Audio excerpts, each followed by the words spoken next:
বাঙালির নতুন বছরে কবে পড়েছে জামাই ষষ্ঠী? কবে থেকে প্রস্তুতি শুরু করতে হবে শাশুড়ি মাদের? কতক্ষণ থাকবে জামাই আদরের শুভ মুহূর্ত? অগ্রিম জেনে নিন সেই শুভ দিনক্ষণ সম্পর্কে আমার আজকের এই ভিডিও থেকে।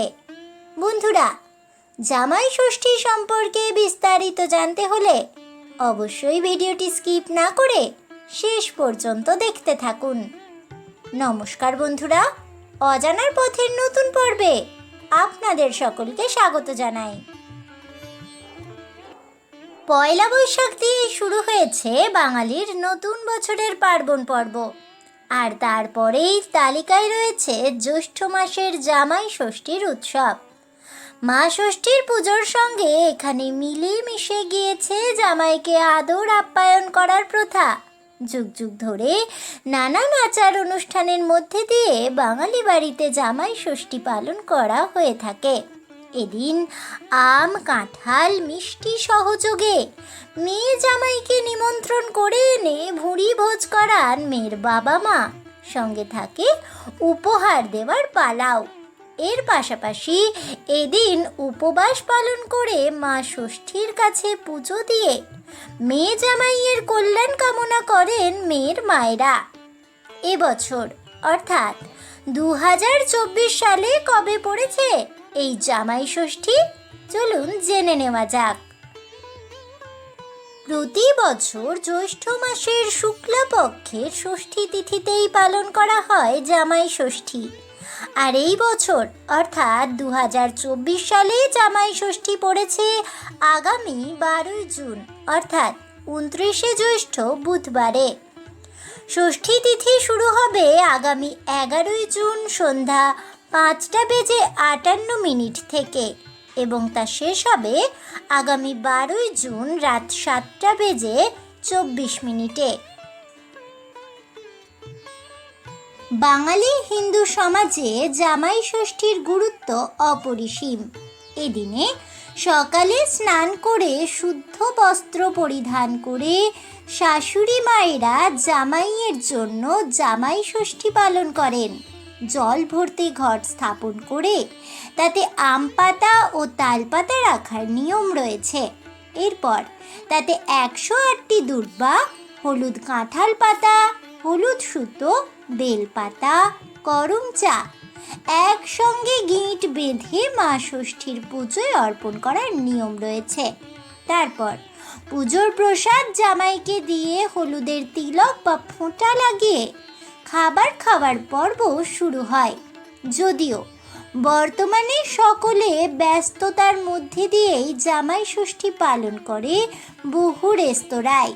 এদিন বিভিন্ন রেস্তোরাঁয় আয়োজন করা হয় বিশেষ জামাই ষষ্ঠী, আর সকলে সেখানেই আদর যত্নে আপ্যায়ন করেন নিজের আদরের জামাইটিকে। এই বিশেষ পার্বণে সাধারণত মরশুমি ফল দিয়ে জামাইকে বরণ করে নেওয়া হয়। আম, জাম, কাঁঠাল, লিচুর মরশুমে জামাইকে রসালো ফল দিয়ে আদর যত্ন করার পাশাপাশি ভাতের পাতে একাধিক লোভনীয় পদ রাখার রীতি রয়েছে। বহু বাড়িতেই এই দিনে জামাইকে বাসন্তী পোলাও ও পাঁঠার মাংস খাইয়ে আদর যত্ন করা হয়ে থাকে। সঙ্গে চলে তাল পাতার পাখার হাওয়া। জামাইকে দেওয়া হয় নতুন বস্ত্র ও উপহার। সেই সঙ্গে জামাইয়ের মঙ্গল কামনায় মঙ্গল দ্বীপ জ্বালানো হয়। উল্লেখ্য, জামাই ষষ্ঠী উদযাপনের রীতির পেছনে রয়েছে একটি অবাক করা আকর্ষণীয় গল্প। চলুন বন্ধুরা, জেনে নেওয়া যাক কি সেই কাহিনী। বিড়াল হলো মা ষষ্ঠীর বাহন, আর তার উপর উৎপাত করলে দেবী ভীষণ চটে যান। একবার হয়েও ছিল তাই। এক সময় এক লোভী মহিলা ছিলেন। তিনি চুরি করে খেতেন আর যাবতীয় দোষ চাপিয়ে দিতেন বিড়ালের উপর। বিড়াল বেচারা তো দোষ না করেও মারধর খেত। তা নিয়ে বিড়ালের ভারী কষ্ট হলো। এরপর একদিন সে মা ষষ্ঠীর কাছে কেঁদে কেটে একাকার করলো। তখন মা ষষ্ঠী ওই মহিলাটিকে শাস্তি দেবেন বলেই ঠিক করলেন। মা ষষ্ঠী ছল করে তার সন্তানদের তার কাছ থেকে একদিন সরিয়ে নিলেন। সেই মহিলার তখন পাগলের মতো অবস্থা। অপারগ হয়ে তিনি দেবীর কাছে দয়া ভিক্ষা করেন। তখন দেবী ষষ্ঠী বলেন, সন্তানদের ফিরে পেতে গেলে জ্যৈষ্ঠ মাসের ষষ্ঠ দিনে জামাই ষষ্ঠী পালন করতে হবে। আর তারপর থেকেই বাঙালির জামাই ষষ্ঠী পালন করা শুরু হয়ে যায়। বলা ভালো, এটাই হলো জামাই ষষ্ঠীর ব্রতকথা। এই ষষ্ঠীকে অরণ্য ষষ্ঠীও বলা হয়ে থাকে। আজ এ পর্যন্তই। জয় মা ষষ্ঠী দেবীর জয় হোক। এই বলে আমার আজকের ভিডিওটি আমি এখানেই শেষ করছি। তাহলে বন্ধুরা, চলতি বছরে অর্থাৎ 2024 সালে জামাই ষষ্ঠী কবে পড়েছে, কতক্ষণ থাকছে জামাই আদরের শুভ মুহূর্ত, জামাই ষষ্ঠী তিথি কখন শুরু হচ্ছে কখন শেষ হচ্ছে, এবং জামাই ষষ্ঠীর দিনে কিভাবে ব্রতকথা পাঠ করবেন, সেই সমস্ত কিছু জানতে পেরে আপনাদের কেমন লাগলো অবশ্যই আমাকে কমেন্টে জানাবেন। ভিডিওটি ভালো লেগে থাকলে লাইক শেয়ার করতে ভুলবেন না।